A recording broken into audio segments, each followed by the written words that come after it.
Pierre Janssen était un luxembourgeois de la ville de Luxembourg qui habitait le quartier de Bonnevoie.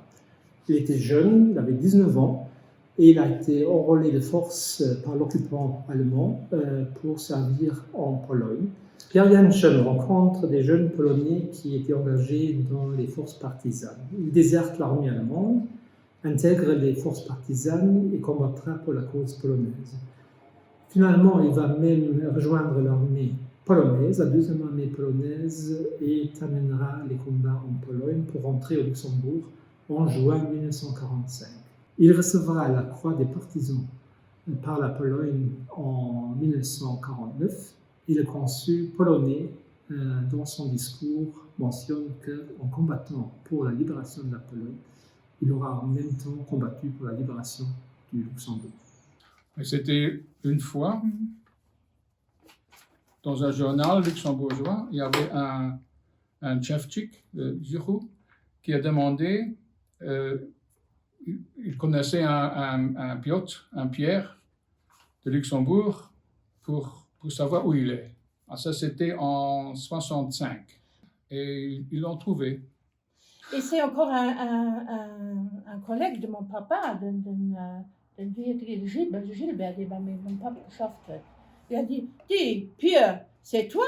Il cherche, t'as pas lu, c'était dans le Tageblatt, je crois, Non, dans le Wort. Ouais. T'as pas lu l'article, c'est toi qui le cherche. Il dit, pourquoi? Mais regarde ce que tu nous as raconté, il raconte la même chose dans l'article, tu étais chez les Polonais, tu étais à Piotrów. Ah oui! Mais chez les partisans, c'était Piotrów Blachacz. Et après ça, il s'appelait toujours Pierre Janssen. Hein.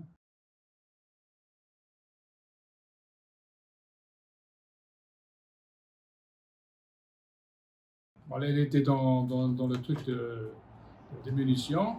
Et il leur a livré des munitions en cachette.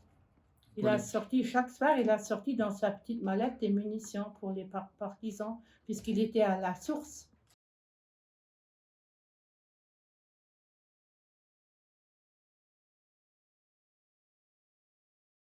Après les 6 mois, il avait congé. Après le congé, il y a un copain qui lui a emmené des habits civils. Quelques jours après, il a fait la fuite. Et les Allemands, ils ont dit, c'est les partisans qui l'ont tué.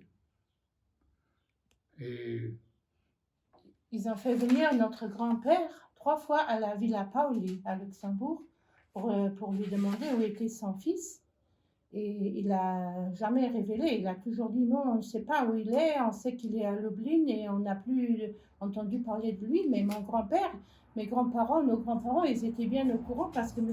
Paul Richards, il était venu chercher des vêtements civils 3 jours avant. Et les Polonais, ils ont dit, mais je ne sais pas le lire, Piotrusz Michel.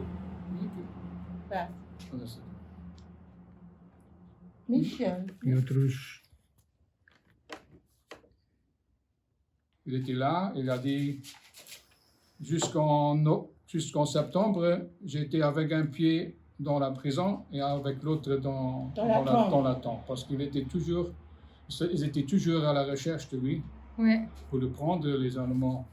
Et des fois, il avait beaucoup de chance parce qu'ils ont toujours cherché et ils ont demandé les gens, les papiers. Mais avant les papiers, ils ont fouillé les gens après des revolvers ou quelque chose. Et lui, il avait toujours ce revolver dans sa poche pour se défendre. Dans la ceinture, voilà. Ouais.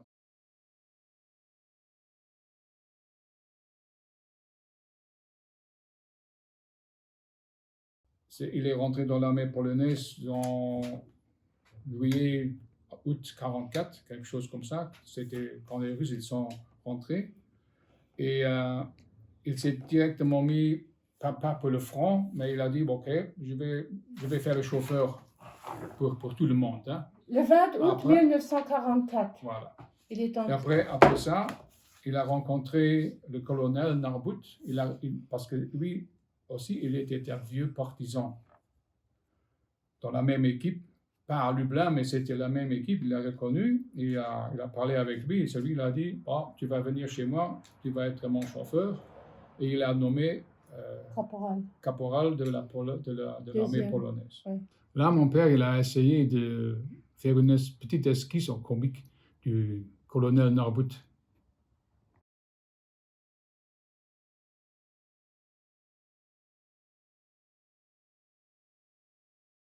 Après la guerre, quand il s'était installé en Pologne, il comptait y rester. Mais nos grands-parents, ils avaient beaucoup de chagrin parce qu'ils ne voulaient plus rentrer chez lui. Et ils l'ont convaincu de revenir. Et lui aussi, entre-temps, il avait un peu eu le mal du pays. Il voulait quand même revoir sa famille et tout le reste de ses amis luxembourgeois, ceux qui étaient encore restés, naturellement.